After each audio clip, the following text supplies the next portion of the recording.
Under anesthesia, my fiancé whispered, I slept with his best friend twice. Her mom was in the room. I was standing 2 feet away.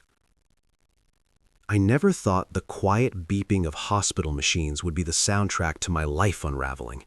It was supposed to be a routine procedure for Rachel, my fiancée. Nothing life-threatening, just a minor surgery she'd been putting off. I stood by her bed, her mother, Linda, sitting stiffly in the chair across from me, scrolling her phone like she was trying to disappear into it. The anesthesiologist adjusted the IV, the nurse checked vitals. Everything normal. Then Rachel, still half under, mumbled words that froze the air. I slept with his best friend twice. The words came out slurred but unmistakable. My chest tightened like someone had dropped a cinder block inside me. I was 2 feet away. Linda's head shot up. Her eyes darted to me, then back to Rachel. The nurse, wide-eyed, tried to look busy with the monitor. The anesthesiologist cleared his throat like he hadn't heard a thing. But everyone had. Everyone. I just stared at Rachel, her lips slack, her face peaceful. No idea of the bomb she'd just dropped 2 feet away from me, right in front of her own mother. My first instinct was denial. Sedation made people say nonsense, didn't it? But it hadn't sounded random. The phrasing was too precise, too damning. I slept with his best friend twice. The words echoed in my skull. I turned to the anesthesiologist, voice low but sharp.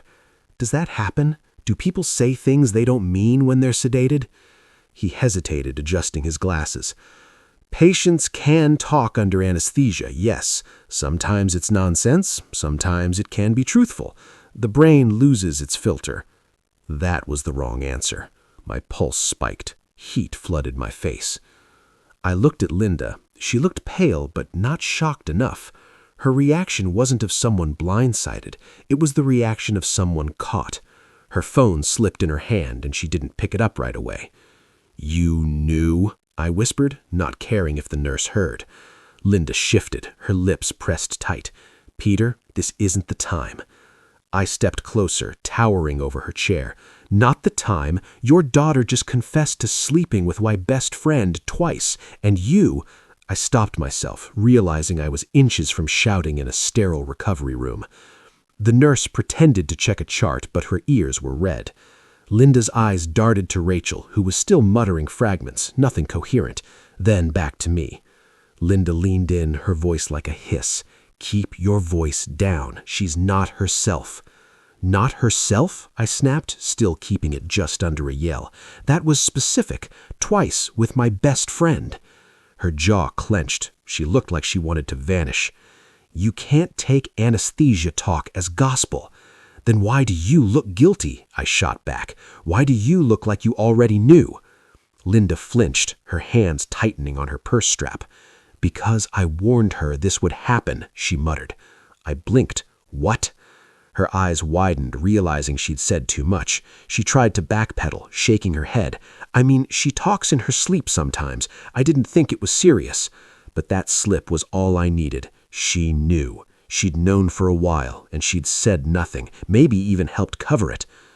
I stood there, the room suddenly stifling. The beeping of Rachel's heart monitor sounded like a metronome ticking down to an explosion. My fiancé was lying there spilling secrets under sedation while her mother tried to run interference. My so-called best friend Kyle was somewhere out there, oblivious to the fact his name had just been dragged into the light. I stepped back, breathing hard. I wanted to wake Rachel right then, shake her, demand the truth. But looking at her, her hand limp under the hospital blanket, her face pale, I knew it wouldn't give me answers. Not yet. She wouldn't remember this moment, but I would. Burned into my brain. The nurse glanced at me, cautious. Sir, maybe you should step outside. Patients can say things. It's best not to overthink it. I gave a bitter laugh. Not overthink it? My fiancé just confessed to screwing my best friend twice in her sleep. How exactly do I not overthink that?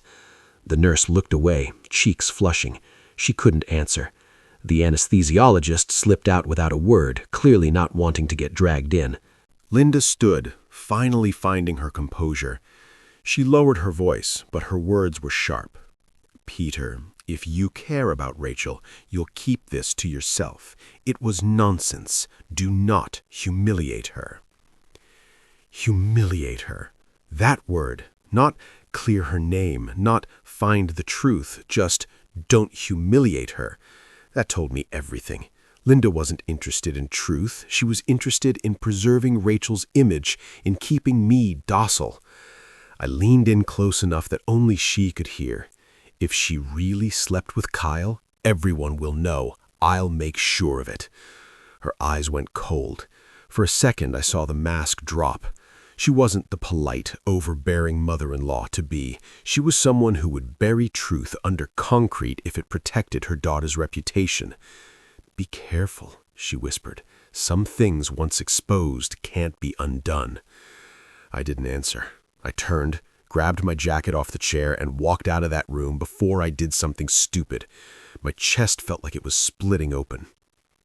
I walked the sterile halls, each step heavier. People passed by, laughing nurses, a janitor pushing a mop, visitors with balloons and flowers. Normal life carried on while mine tilted off its axis. In the parking lot, the evening air hit me like a slap. I sat in my car, gripping the wheel until my knuckles went white. The pieces of the puzzle started rearranging in my head. Times Rachel had been at her mom's late. Nights Kyle had bailed on our plans, saying he was busy. A weekend, Rachel went to see a cousin while Kyle was mysteriously out of town too. Little things I brushed off. Now, under the fluorescent hospital light, they looked like neon signs. I unlocked my phone, scrolled through old texts. There it was. A message from Kyle 3 months ago, canceling a guy's night last minute. Same night, Rachel had come home late, claiming her mother had kept her for dinner. My gut twisted. Linda. She had been the alibi. The anger simmered hotter, not just at Rachel, not just at Kyle, but at Linda, sitting there in that recovery room trying to silence me, protect her daughter's lie at the expense of my sanity. She hadn't looked shocked. She'd looked cornered. I started the car but didn't drive. My mind was already spinning scenarios. Confront Rachel? Too soon. Confront Kyle? He'd deny it and Rachel would back him up. No, I needed proof. I needed something undeniable, because if I went in with half-baked accusations, they'd gaslight me, turn it around, make me the paranoid fiancé. So I sat there, headlights washing over the concrete wall, and decided I wasn't going to storm in swinging. I was going to take my time, collect every piece, make it airtight. If Rachel had really slept with Kyle, if Linda had covered it, then I was going to tear the entire facade down brick by brick. And when I was done, they wouldn't just lose me, they'd lose everything. I didn't sleep that night. Every time I shut my eyes, I heard Rachel's voice under anesthesia, slurred but sharp. I slept with his best friend twice. It didn't matter that she didn't know what she was saying. The words cut through any illusion I had left. By morning, I'd already decided what I had to do. This wasn't about asking for an explanation. Explanations were useless without proof. People lie when confronted. I needed evidence that couldn't be twisted. Rachel came home 2 days later, moving slowly from the surgery. I played the attentive fiancé, got her soup, fluffed her pillows, pretended everything was normal. She smiled at me with that soft, trusting look, and I wanted to believe it. But every word she said felt like another layer of paint over rot.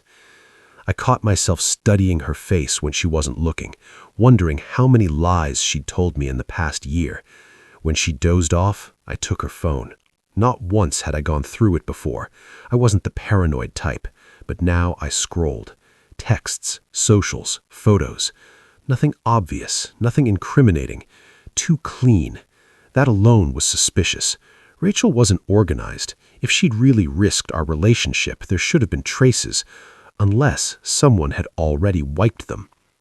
But I noticed small things. Messages from Kyle months ago about catching up that cut off abruptly. A Venmo notification buried in her email labeled for gas, but the amount was way higher than what gas cost. The date lined up with one of her supposed girls' nights. I screenshotted everything, sent it to myself, and deleted the history. Then I put the phone back exactly where I found it. The next day, I arranged to meet Kyle for a beer. We hadn't hung out much recently, which in hindsight was another red flag. He greeted me with that fake grin of his, slapped me on the back like nothing was wrong. I forced myself to match his energy, ordered us both drinks, and asked about work. He rambled about some new project, eyes darting everywhere but mine. So I tested him.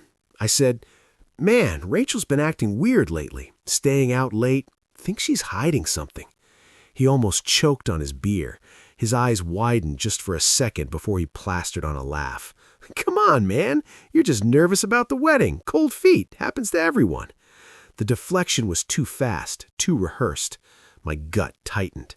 I pushed a little more. "Yeah, maybe, but sometimes I think she's lying about where she goes. You ever notice that?" Kyle's jaw clenched. He leaned back, shrugged.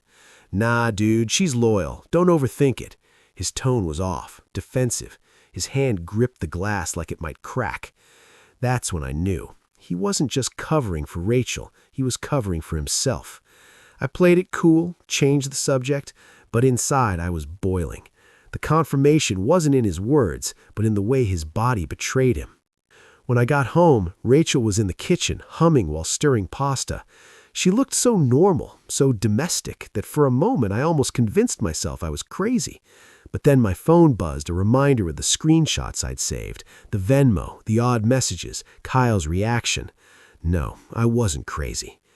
A few nights later, Linda called. Her voice was sharp, urgent. "Peter, I want to remind you, what Rachel said in the hospital doesn't mean anything. You'll ruin everything if you fixate on it. Please, just focus on the wedding." Her tone wasn't pleading, it was commanding, like she was issuing an order. That was all the proof I needed that she was in on the lie.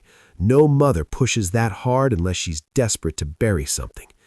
I didn't argue. I let her talk, nodded into the phone, but after we hung up, I wrote everything down. Dates, times, Linda's calls, Kyle's slip, Rachel's alibis.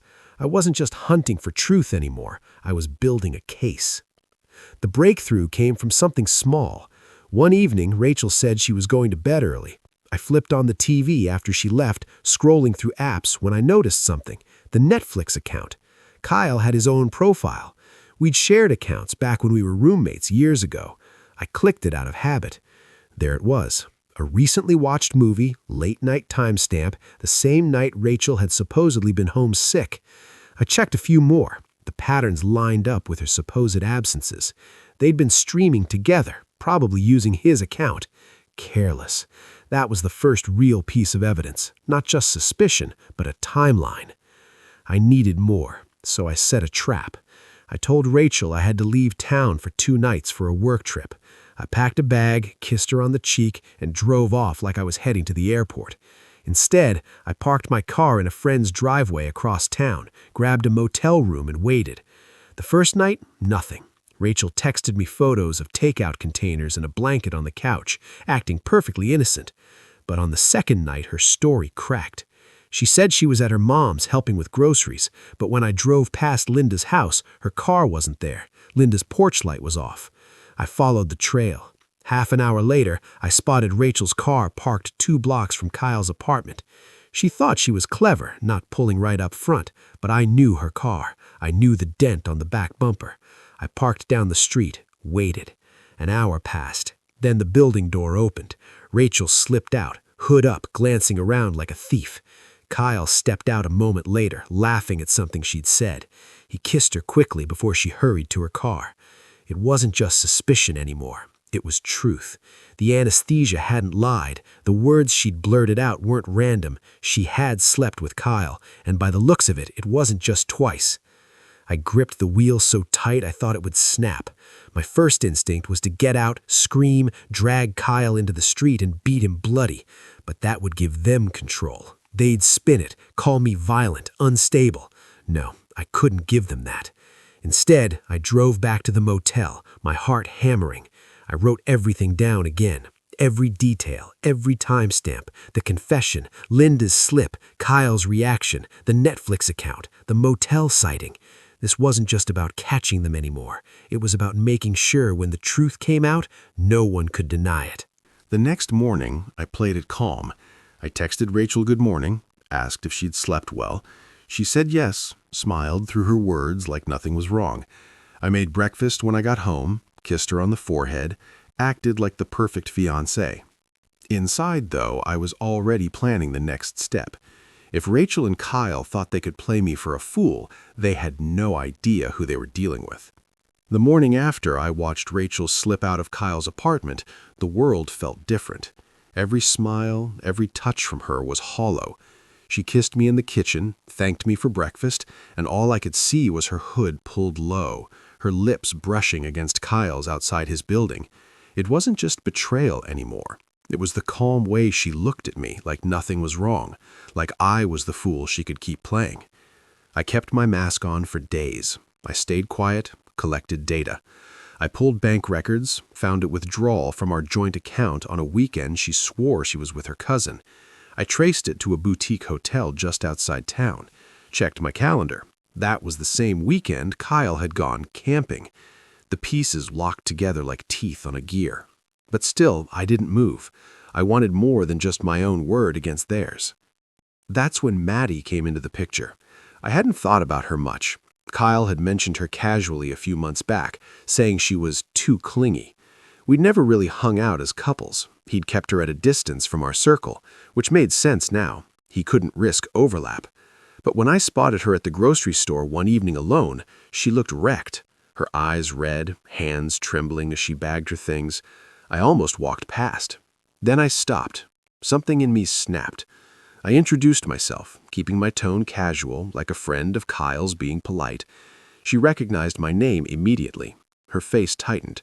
"You're Peter," she said flatly, "Rachel's fiancé." I nodded, waited.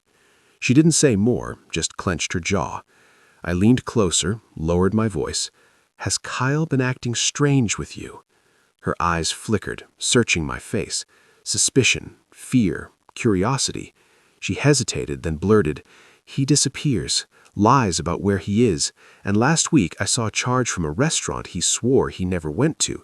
He was there with someone." The air between us thickened. She wanted to say it, but couldn't. I made it easy. "Rachel." Her face crumbled, just like that. I knew she hadn't been told. She hadn't suspected the exact truth until now. Tears welled, but she blinked them back. "Tell me everything." We sat in my car in the parking lot, two betrayed people piecing together scraps. I told her about the anesthesia confession, the hospital, Linda's reaction, the motel stakeout, the receipts. She told me about the nights he vanished, the money he took from her for bills that never made sense, the excuses about working late. It lined up too perfectly. Kyle hadn't just betrayed me, he'd bled Maddie dry, emotionally and financially. We made a pact right there. No more being victims. We'd expose them together. The next step was riskier. Maddie still had access to Kyle's apartment. She knew his passcode, had a spare key he didn't know she still kept. She offered to go in, check his devices. My gut told me it was dangerous, but she was determined. 2 days later, she called me, breathless. "You were right," she said. "There are photos, messages. He kept it all." She sent me screenshots. Rachel and Kyle together on his couch. Timestamps clear. Messages arranging meetups. Rachel's initials in the chat. Even one where she joked about Peter never suspecting a thing. The rage that hit me was volcanic. It took everything not to drive straight to Kyle's job and put him through a wall, but I didn't. I forced myself to breathe. Evidence was power.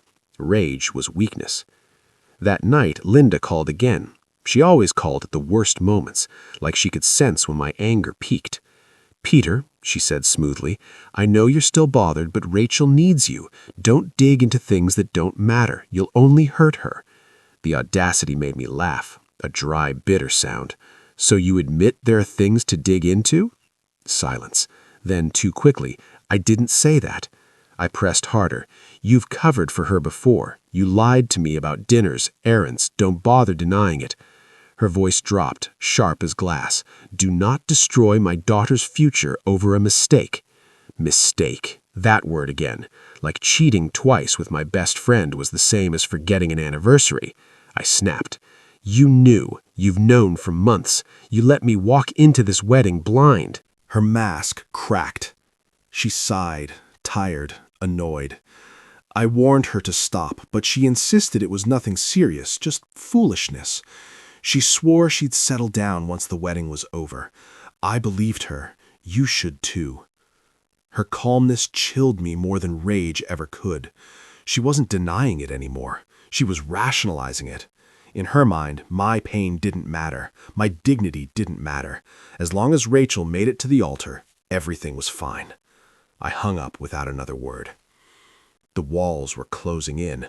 Rachel's lies, Kyle's betrayal, Linda's complicity, Maddie's heartbreak. I wasn't just fighting one enemy, it was all of them. But now I had something they didn't know I had. Proof. Screenshots, photos, messages, and Maddie as an ally. We met again in secret, mapped out a plan. We can't just confront them one by one, she said. They'll twist it, gaslight, cover. We need everyone to see it at once. No escape. She was right. If I exposed Rachel privately, Linda would spin it.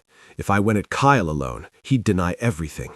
No, it had to be public, a setting they couldn't wriggle out of. The rehearsal dinner. Everyone important in one room. Family, friends, both sides watching. Perfect. We prepared carefully. Maddie compiled Kyle's messages. I organized Rachel's timelines, the receipts, the Venmo, the Netflix logs. We even had Linda on tape. I'd recorded our last call, her saying she'd warned Rachel, calling it foolishness. That was the nail in the coffin. But even with all of this, I didn't sleep easy, because I knew how slippery they were. Rachel with her practiced innocence, Kyle with his smirking charm, Linda with her manipulations. They wouldn't go down without a fight. One more piece fell into place the night before the dinner. I checked our wedding account online, routine habit. That's when I saw it. A transfer request pending approval for several thousand. Destination, an account with Kyle's name. My blood ran cold. Rachel was funneling money straight to him. I screenshotted it instantly. This wasn't just cheating anymore. This was theft, betrayal at every level. I sat back, staring at the screen. The plan for the dinner wasn't just about betrayal anymore. It was about showing everyone the rot that had spread through this entire engagement. The lies, the manipulation, the money. The thought almost made me smile. For months, they treated me like a fool, like someone too blind to see what was happening under his nose. But tomorrow night, I'd show them just how wrong they were. And when I did, they wouldn't just lose me, they'd lose each other. The night of the rehearsal dinner, I walked in calm, too calm. My suit pressed, neat, every step measured. No one in the room suspected what was coming. They laughed, clinked glasses, rehearsed toasts. Rachel floated around in her white dress, glowing, pretending she was the perfect bride-to-be. Kyle sat at the bar, drink in hand, smirk plastered on his face. Linda was orchestrating everything like a general, making sure the evening looked flawless. They thought I was the fool. I let it play out for 20 minutes. Toasts, small talk, forced laughter. My hands didn't shake. I felt like a surgeon preparing for a cut. Maddie slipped in quietly halfway through, sat near the back. No one noticed her. Not yet. When the chatter died down for the main toast, I stood. Rachel beamed at me, expecting something romantic, maybe a speech about our love. Instead, I pulled my phone from my pocket, connected it to the small speaker system. Before I say anything, I think everyone deserves to hear a few things. Confusion rippled across the tables. Rachel tilted her head, smiling nervously. Linda's smile froze. I pressed play. Rachel's voice, slurred but clear, filled the room. I slept with his best friend twice. The room went silent. A chair scraped. A fork clinked against a glass and stayed there. Rachel's face drained of color. That's not... She started, but I cut her off. Maybe you'll say anesthesia makes people talk nonsense, so let's listen to something else. I tapped again. Linda's voice came through, sharp, recorded from our call. I warned her to stop, but she insisted it was nothing serious, just foolishness. She swore she'd settle down once the wedding was over. I believed her. You should too. Gasps rippled across the tables. Heads turned. Rachel's father's face hardened, eyes snapping to Linda. Rachel stammered, reaching for me. Peter, please, don't. I pulled my phone back, opened the gallery, and mirrored the screen to the TV. Photos, screenshots, Rachel and Kyle at his apartment, texts arranging meetings, messages about me being clueless, and then the bank transfer request, thousands of dollars from our wedding account to Kyle. Explain this, I said flatly, holding the phone up so everyone could see. Kyle stood red-faced. This is out of context. Maddie's voice cut through the air, cold and sharp. No, it's not. Heads turned as she rose from her seat, stepping forward. She held up her own phone. I'm Maddie, Kyle's girlfriend, or at least I was. Here are the rest of the messages. Him promising to pay me back with the money he was siphoning from Peter and Rachel's account. The room erupted. Shouts, gasps, disbelief. Rachel lunged toward me, tears streaming now. Please, Peter, let me explain.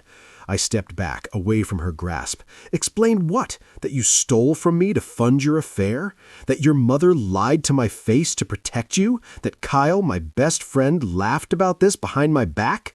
Her sobs filled the silence. Linda tried to regain control, standing tall, voice firm. Everyone calm down. This is a private matter. No, I snapped, louder than I'd ever spoken in that family's presence. This is public because you made it public the moment you covered for her, the moment you decided my dignity was less important than your daughter's reputation. Rachel's father slammed his hand on the table. Is this true? He barked at Linda. She faltered. For the first time, she had no polished words. Her silence was answer enough. Kyle tried to slip out, but Maddie intercepted him, shoving her phone into his chest. You took my money, my time, my trust. You don't get to walk away like nothing happened. The chaos reached its peak. Rachel collapsed into a chair, sobbing, mascara streaking out her face. Linda stood frozen, exposed. Kyle sputtered excuses no one believed. And me? I felt nothing but clarity. I turned to the crowd. Family, friends, people who had supported us, invested in us. There will be no wedding, I said calmly. The venue is canceled. The accounts are frozen. The ring is hers to keep, as a reminder of what she destroyed. Gasps again. Rachel cried harder. Peter, please don't do this. I ignored her. If anyone here doubts what I've shown, I have copies. Screenshots, transfers, recordings. I'll share them gladly. This is not slander. This is fact. Silence followed. Heavy, suffocating. The image of Rachel kissing Kyle on his couch still hung on the TV screen. I slipped my phone back into my pocket, adjusted my jacket, and walked out. No one stopped me. Not one. The aftermath was swift and brutal. Rachel tried calling me dozens of times over the next week. Voicemails filled with sobs, apologies, promises it meant nothing, that she'd make it right. I didn't answer a single one. Linda showed up at my apartment once, banging on the door, demanding I fix this mess before it ruined Rachel's life. I recorded her rant, then told her calmly through the door that if she didn't leave, I'd call the police. She left, seething. Rachel's father reached out privately. He apologized not for Rachel, but for himself, for letting Linda control everything. He confessed he hadn't known about the affair, but the bank transfer had broken his trust completely. He cut Rachel off financially. Kyle lost everything in 1 week. Maddie left him, exposed him to his employer with proof of his financial deceit, and he was fired. Friends cut him out. He texted me once begging for forgiveness, claiming Rachel had seduced him. I blocked him. Rachel moved back in with Linda, her reputation shredded. Everyone in her social circle knew the story, not because I spread it, but because the people at that dinner did.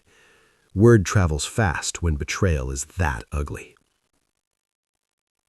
As for me, I didn't feel victorious, just clean, like I'd finally scrubbed poison from my life. The wedding was gone, but so was the rot that had infected every corner of it. Sometimes I replay that moment in the hospital, her voice under anesthesia, whispering the truth she never meant to reveal, a slip of the tongue that burned her whole house down.